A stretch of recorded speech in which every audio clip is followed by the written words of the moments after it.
A close friend is good for a lot of things, but helping you find a new opportunity isn't one of them. According to one of the most influential research papers on sociology, 84% of respondents got their job through a weak relationship, myself included. In this video, I show you 3 LinkedIn tips you can use today to connect with relevant LinkedIn professionals you have a weak relationship with, but who are more likely to help you than your close connections in getting your next job. So let's get started. I'm living proof that the strength of weak ties, a concept first explored by Mark Granovetter from Stanford, is a real thing. His research revolved around the idea that people whom you spend a lot of time with swim in the same pool of information as you do. So we depend on friendly outsiders to bring us information beyond our immediate circles, which makes a lot of sense. My buddy Akash, who's an amazing human being, helped me land a job at Google 4 years ago. And although we're tight now, or at least I think so, back then we were acquaintances at best. So how do you find these useful weak connections on LinkedIn, and more importantly, get them to help you land a new opportunity? Tip number 1.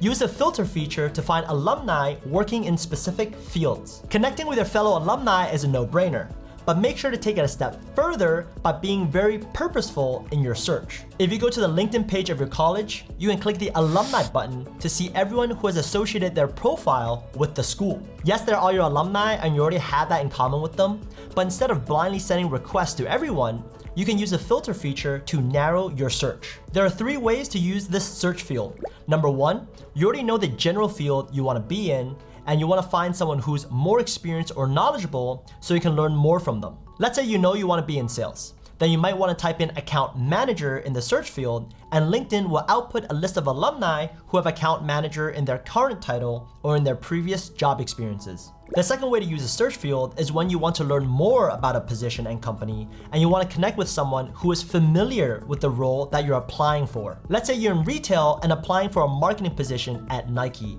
In that case, you'll type in Nike marketing separated by a comma, and you'll see a list of alumni who are currently working at or have worked at Nike. Finally, if you're looking for inspiration or just generally curious as to where your fellow alumni have ended up, you can click to expand Where They Work section to see the companies with the most alumni from your school. Pro tip, this filter feature works for company alumni as well.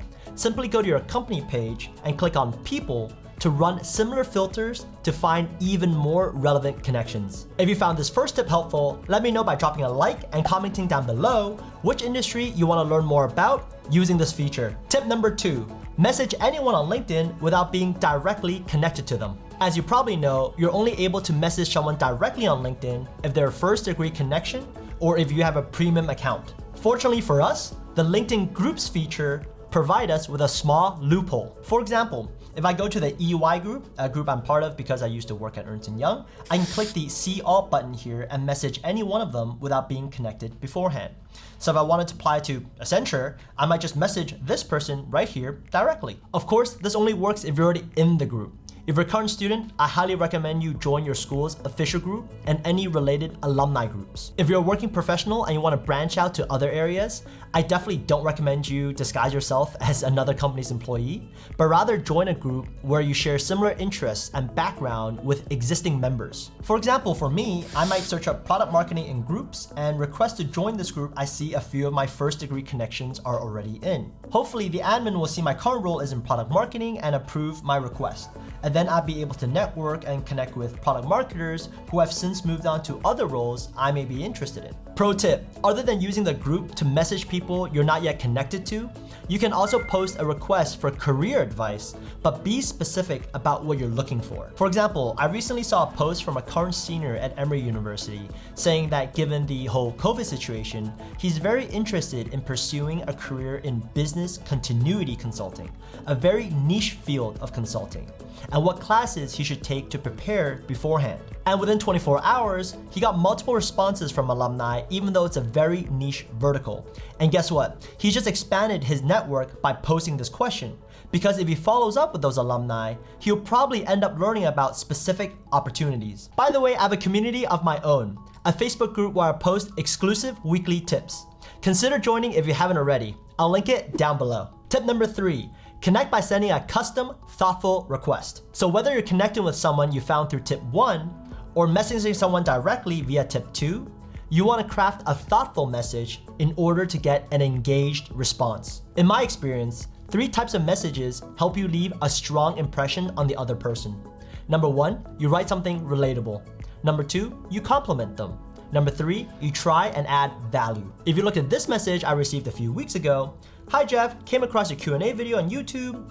Really enjoyed learning about your career trajectory, especially about the ad tech from management consulting part.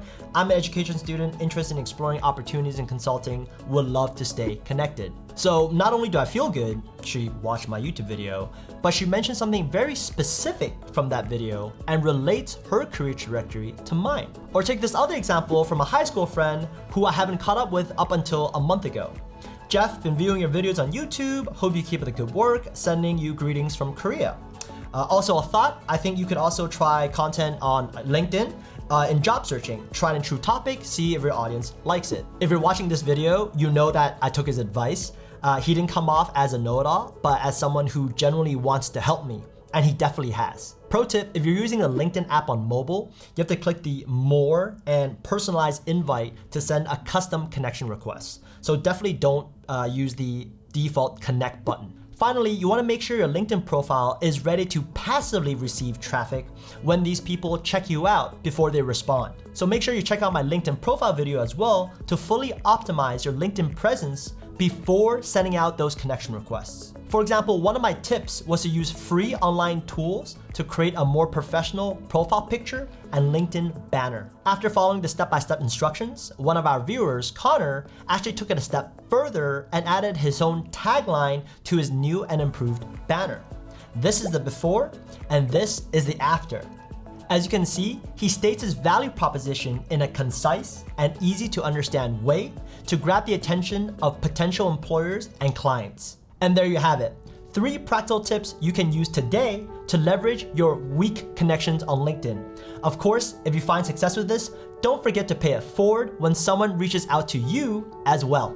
I hope this video helped. Subscribe if you haven't already, and comment down below if you have any questions. See you on the next video, and in the meantime, have a great one.